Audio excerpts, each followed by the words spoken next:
રાજનીતિના જગતના એક મોટા સમાચાર સામે આવ્યા છે અને રાજનીતિની સૌથી ગરમ સીટ ગણાતી હોય તો એ છે બનાસકાંઠા અને બનાસકાંઠાની અંદર ચાલુ ભાષણે ગેનીબેન ઠાકોર ભાવુક થયા છે। વાત કરતા કરતા ભાષણ કરતા કરતા ગેનીબેન સ્ટેજ ઉપર જ રડી પડ્યા હતા। ચોધાર આંસુએ ગેનીબેન રડી પડ્યા। આખરે શું થયું, એવું કઈ વાત કરી રહ્યા હતા ગેનીબેન કે જેમાં એટલા ભાવુક થઈ ગયા કે ચોધાર આંસુએ સ્ટેજ પર રડી પડ્યા, એ જુઓ।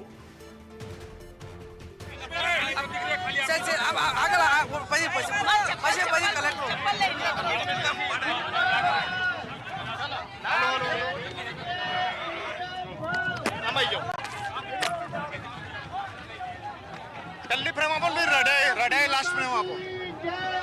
हेलो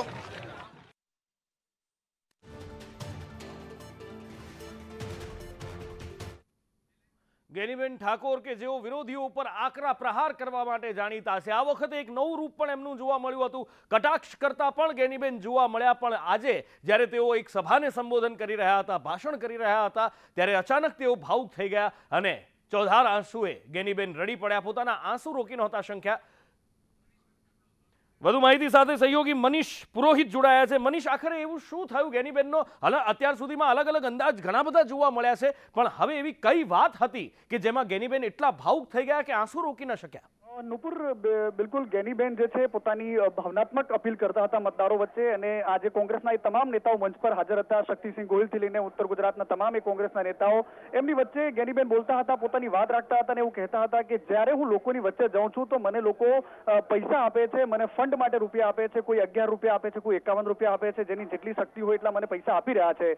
પણ ખૂબ મોટી વાત અહીંયા એ છે કે જ્યારે પૈસા હું રાત્રે લઈને હું સૂઉં છું તો હું મારી જાતને કહું છું, ભગવાનને પ્રાર્થના કરું છું કે હે ગેની, તું આ પૈસા જે આપે છે, લોકો મારા પર જે વિશ્વાસ મૂકે છે, બનાસકાંઠાની જનતા મને જે ભરોસો કરે છે, બનાસકાંઠાની બહેન કહીને, દીકરી કહીને, બેટી કહીને મને જ્યારે સંબોધે છે, ત્યારે મને મારો આત્મવિશ્વાસ ન ડગે એ પ્રકારની તું તાકાત આપજે, શક્તિ આપજે। આ પ્રકારની જ્યારે વાત કરતા કરતા એમણે એ પણ કહ્યું કે મને મારો એક દીકરો છે જે 18 વર્ષથી ઉપરનો થઈ ગયો છે, એના લગ્ન થઈ ગયા છે, એટલે હવે મારી કોઈ જવાબદારી નથી। હવે પછીનું મારું આખું જીવન જે છે એ માત્ર ને માત્ર પાર્ટી માટે ને લોકોની સેવા કરવા માટે હું અર્પણ કરવા માંગુ છું। સાથે સાથે વારંવાર એમણે એક વાતને આજે દોહરાવી નુપુર, એ જ્યારે સંબોધનમાં બોલતા હતા, લગભગ એમણે બનાસની હું ગરીબ દીકરી છું એ વાત લગભગ 17 વખત બોલ્યા હશે કે હું ગરીબ પરિવારમાંથી આવું છું, ગરીબ પરિવારમાંથી આવું છું, અને હું ગરીબ પરિવારમાંથી આવું છું એટલા માટે હું લોકોની સમસ્યાને સમજુ છું, સામાન્ય વાતની પીડાને સમજુ છું, લોકોની તકલીફોને સમજુ છું।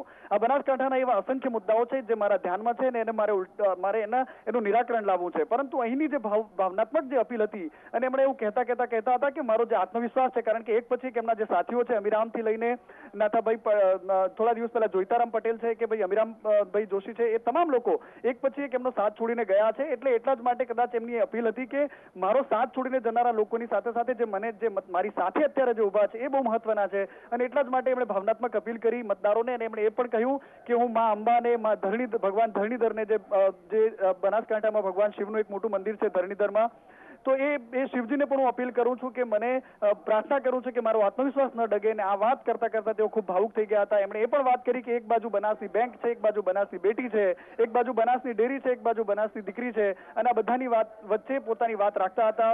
આજે કોંગ્રેસના તમામ નેતાઓ મંચ પર હાજર હતા નુપુર, અને એમની વચ્ચે જ્યારે ગેનીબેન બોલતા હતા, રીતસર એમની આંખોમાં આંસુ આવી ગયા। થોડી ક્ષણો માટે એ ભાવનાત્મક પળ સર્જાઈ, અને જ્યારે કોંગ્રેસના કાર્યકર્તાઓ પણ ભાવુક થયેલા નજરે જોવા મળ્યા હતા નુપુર।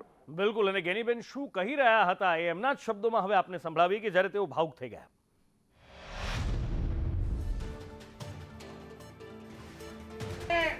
એ ભરોસામાં ક્યાંય ખોટ આવે ને એ પહેલા મને વાલી કરી દે, એ મને સારું લાગશે, પણ મારો બનાસકાંઠો કે મારા નેતૃત્વને ક્યાંય હાથ ના આવે એવી મારી ભગવાનને પણ પ્રાર્થના છે।